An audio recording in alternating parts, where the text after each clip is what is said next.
inizierei subito a dare la parola ai ragazzi milanesi, cioè il professor Bandino, ma lo terrei come pronto a rispondere.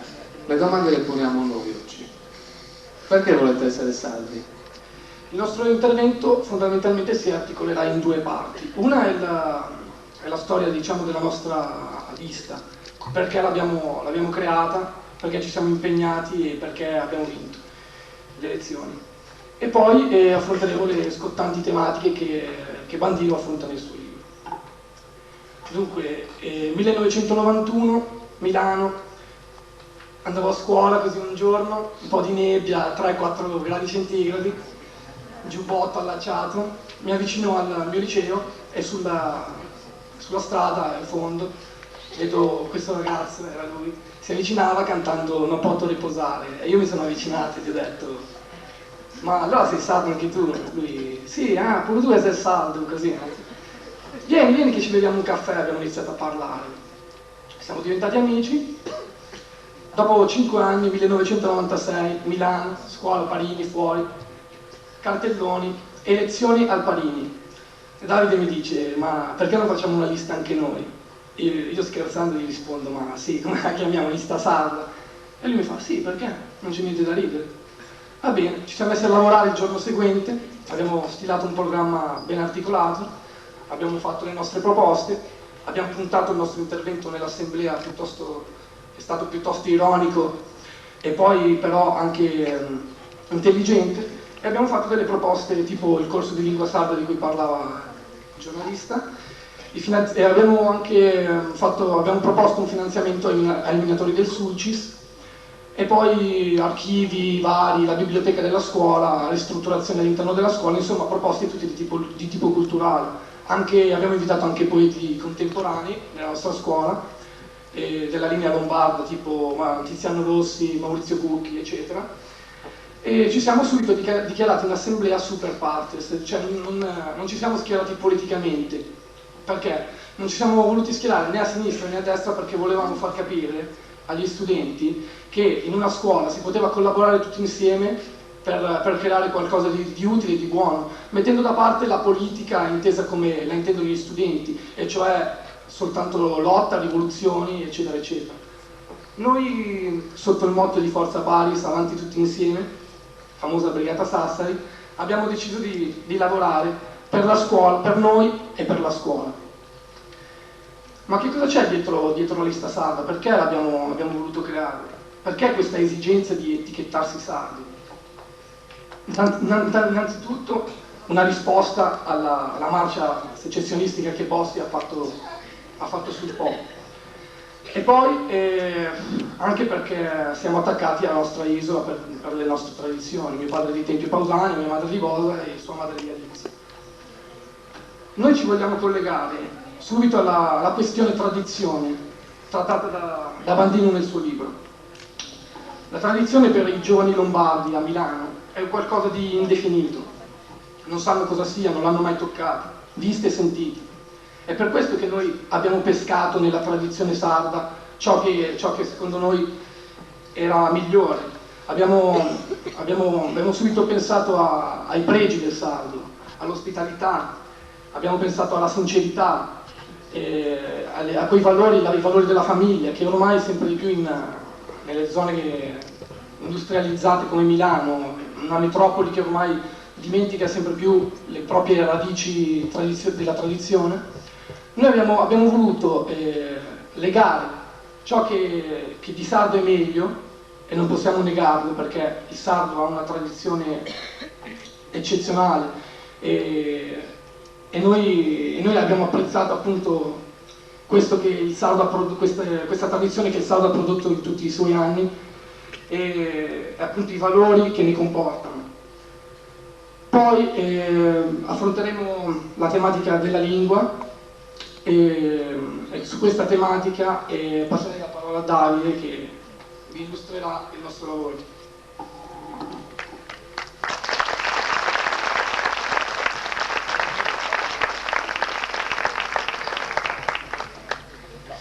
Ecco, tradizione è una parola che, almeno secondo noi, esaminandola, contiene diversi concetti, contiene i comportamenti, i tratti di un popolo, contiene tradizione, contiene la parola festa, contiene la parola musica, contiene la parola danza, tutti argomenti trattati nel libro di Bacchisi Bandino. E insomma, la prima impressione, insomma, che vorremmo comunicarvi oggi è la differenza sostanziale che c'è tra la festa fatta a Milano e la festa, per esempio, fatta in Sardegna. Ecco, la festa a Milano, come può essere, noi abbiamo il Carnevale Ambrosiano, è una festa che si riduce soltanto a una questione economica, cioè Piazza del Duomo, sfilano i carri, qualche bambino in maschera, ma nient'altro. Cioè la festa a Milano non si vive, la festa non è di tutti, si bada soltanto a quello che è l'aspetto esteriore, cioè tra virgolette, si mangia sulla festa, cioè sulla festa si deve guadagnare, la festa non ti deve lasciare niente. Invece abbiamo esempi eclatanti da quello che abbiamo vissuto qua in Sardegna, da quello che ci raccontano i nostri amici in Sardegna, come le feste da Cagliari a Oristano, a Nuoro, a Sassari, e quindi le feste con la musica, la stessa ritualità delle processioni, le danze si vivono in maniera diversa da noi. La città o il paese diventa protagonista e tutto il popolo si impegna, la festa si vive. Piccolo particolare sottolineato da Bandino nel suo libro: i giovani si annoiano. Si annoiano perché forse non c'è Fiorello, forse, dico Fiorello per fare un esempio, non ci sono gruppi punk che suonano, non ci sono i gruppi ska, ma la domanda è quello il contesto in cui farli esibire? Cioè in un carnevale ambrosiano, una festa tipicamente milanese, è giusto che si esibiscano questi pupazzi? Ecco, secondo noi no, la festa deve rispettare i suoi canoni di sacralità, di entusiasmo, la festa deve essere fatta da tutti e deve essere per tutti. Ed è questo che manca, ed è questo che ci manca a Milano, manca in Lombardia, manca la processione, manca la ritualità, ecco, manca lo stare insieme, manca il saper condividere insieme una cosa bella, fatta da tutti, per tutti. Ecco, manca s'imbriaghera con gli amici, cioè l'andare a bere tutti insieme essendo contenti, cioè gioendo per quello che si fa. Perché noi, ok, possiamo avere tutti i ramazzotti che vogliamo, ron, ma la festa dei ramazzotti e dei ron non è qualcosa di, scusate se uso questa parola, qualcosa di sacro. Ecco, quindi i ramazzotti di ron, ok, concerti, bene, però in una festa non so cosa possono servire. Ecco, appunto, un altro argomento, come diceva Alessandro, sul quale ci siamo basati è la questione della lingua sarda. La lingua sarda per noi è molto importante perché innanzitutto, insomma, ci ha permesso di conoscerci, di diventare amici. Ecco, e adesso abbiamo proposto anche questo corso che purtroppo non è stato ancora accettato dal Consiglio d'Istituto. Comunque la nostra conoscenza della lingua è buona, in casa con i nostri genitori parliamo la lingua sarda, la conosciamo fin da bambini e oggi ci permette una sorta di comunicazione segreta alla 007 nei corridoi, nel Consiglio d'Istituto, nelle partite di calcio, e imbrogliamo tutti, magari diciamo anche qualche parolaccia quando ci fanno arrabbiare. Noi crediamo nella lingua sarda. Ecco, abbiamo proposto un corso perché crediamo nella lingua sarda, non ridotta a un fenomeno regressivo e arcaizzante, ma come un fenomeno culturale. Ecco, visto che noi facciamo il liceo classico, come penso la maggior parte di voi, ci permette anche a volte di trovare assonanze con quella che può essere il latino, il greco, la stessa mente, senza tralasciare poi alle feste di compleanno i vari trallallero che io e Alessandro insomma ci esibiamo, che ormai sono nelle orecchie di tutti i nostri amici. Ecco, la lingua sarda deve essere, secondo noi, un patrimonio del giovane sardo, deve essere un vostro patrimonio, in qualità di fenomeno culturale legato alle proprie origini, altrimenti per insomma succede come il dialetto lombardo, che non lo conosce praticamente nessuno ed è stato sotterrato dalla sottocultura emergente, cioè neanche Bossi sa il dialetto lombardo puro. E poi in qualità di studenti sardi combattiamo tutto ciò che Bandino nel suo libro definisce quantità, per esempio nella nostra scuola, negli ambienti sociali e anche nella nostra città. Il fatto di aver costituito una lista sarda è stato giudicato da alcuni un fenomeno qualunquista, cioè non sapete cosa fare, non avete posizione politica, vi rifugiate in un'identità che non è neanche vostra. In realtà ciò che combattiamo, ed è per questo che abbiamo fatto la lista sarda, è il fatto che il giovane venga crudelmente incasellato in assurde mode, venga riassunto in ambito scolastico in stupide tabelle, chiamate pagellini, riassunto in un numero, venga considerato nell'ambito scolastico un prodotto, e di questo ne è testimone l'ultima riforma di Berlinguer, un prodotto da smontare e rimontare per poi essere mandato nel mondo del lavoro. Cioè noi non siamo uomini, noi non abbiamo un nostro io, noi siamo oggetti. E così escono dalle scuole generazioni e generazioni di giovani senza valore. Ma noi invece di qualunquisti ci riteniamo originali, perché noi due sardi abbiamo avuto il coraggio di opporci ad un progetto multimediale. Sapete che adesso c'è il boom di internet, ecco, in un liceo classico non so cosa possa servire internet, non so perché spendere 800 milioni per un'aula multimediale quando possiamo dare spazio, e l'abbiamo fatto, a iniziative culturali, a iniziative quali l'archivio storico. Nella nostra scuola abbiamo documenti antichissimi, risalenti al 1700 anche, che testimoniano la storia degli studenti della nostra scuola. E c'è questa cooperazione docenti-studenti, sono venuti fuori dei documenti favolosi, come per esempio durante le 5 giornate di Milano, studenti che uscivano dalla nostra scuola durante la lezione armati per difendere la propria città, per difendere i propri diritti. Oppure un riordino della biblioteca, abbiamo testi preziosi, o ancora dei musei di scienze.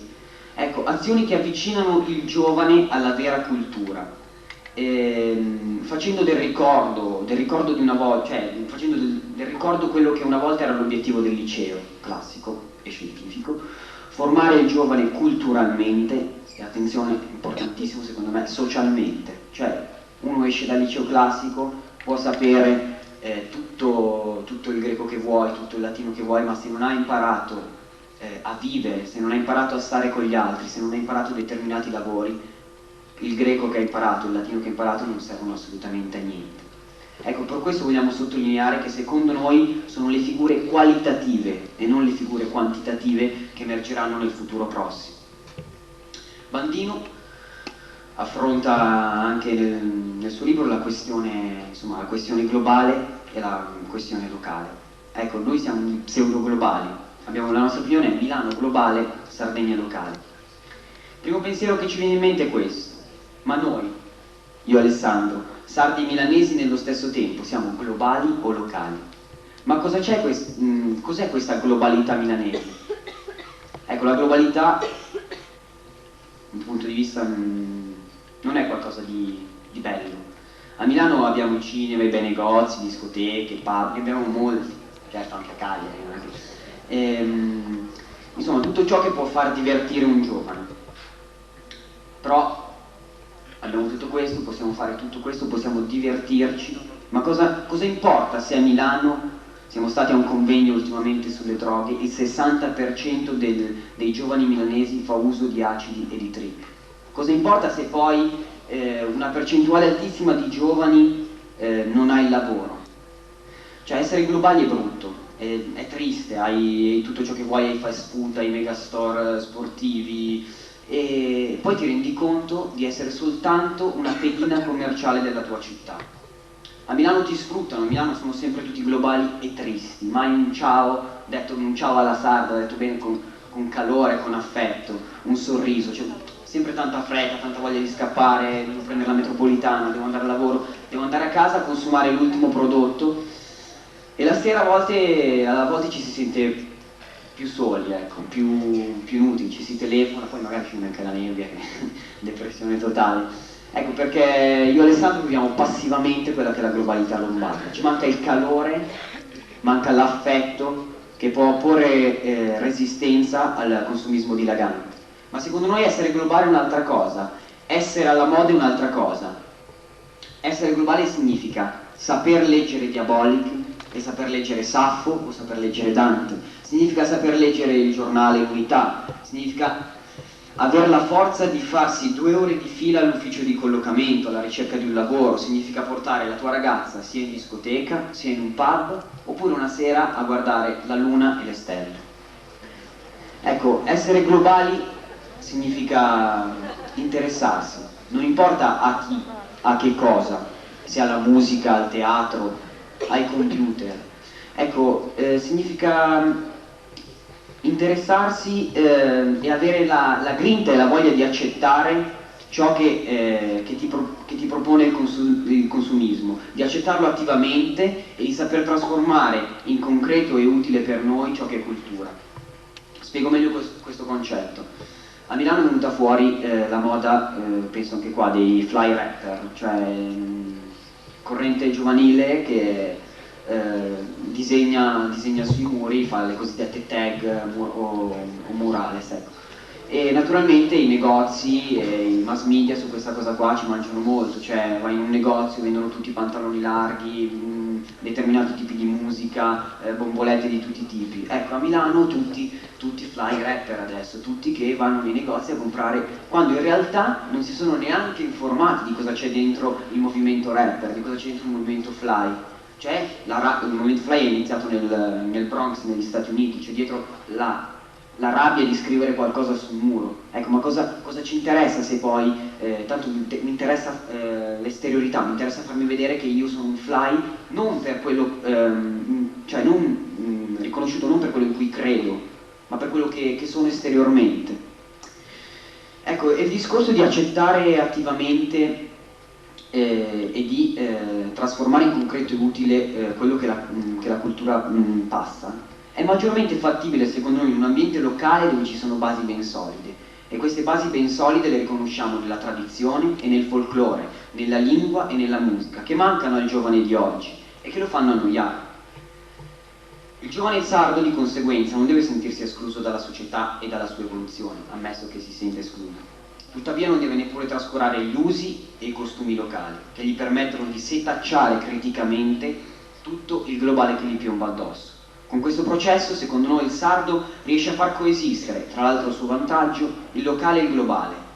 Ecco, non intendiamo la globalità, come dice Bandini, qualcosa di, tra virgolette, negativo, ma qualcosa che è frutto del locale, che sviluppando nella coscienza critica può prepararti e può integrarti nel futuro. Ecco, non bisogna rifiutare e soprattutto non bisogna reinventare una nuova tradizione. Tutt'altro, ecco, diceva un famoso etnografo, Vladimir Prot, che è il folklore che fa la storia e non la storia che fa il folklore, cioè l'antico è troppo prezioso per accantonarlo e inventare un nuovo antico. La conoscenza delle proprie origini, dei popoli che sono passati in Sardegna, che sono passati in Italia, può avvertirci, può insegnarvi anche della difficoltà dei cambiamenti di pensiero. Ecco, non è facile reinventare una tradizione. Per esempio, un popolo invadendo la Sardegna ne modifica parzialmente la tradizione. Ecco, volgiamo la proposizione diversamente. I sardi hanno saputo captare i tratti migliori della tradizione degli invasori per costruire poi una vera e propria costumanza. Ecco, così deve accadere con il consumismo. Il sardo catalizza gli obiettivi migliori che produce la cosiddetta cultura di massa, cioè non li accetta a bocca aperta, non sta fermo, li deve catalizzare, selezionare e gli accosta una solida tradizione che già esiste, senza penalizzare la questione di identità regionale. Ecco, speriamo vivamente che questo libro che ha scritto il signor Bandini, una lettera a un giovane sardo, venga diffuso in tutta l'isola come esempio positivo o negativo sul quale ragionare per un progresso costruttivo e sociale. Ecco, potranno abbattere la tradizione sarda, potranno distruggerci le nostre origini, i nostri costumi, potranno definirci globali o locali, ma nessuno ci porterà via, e parlo per noi due, l'orgoglio di essere sardi. Grazie.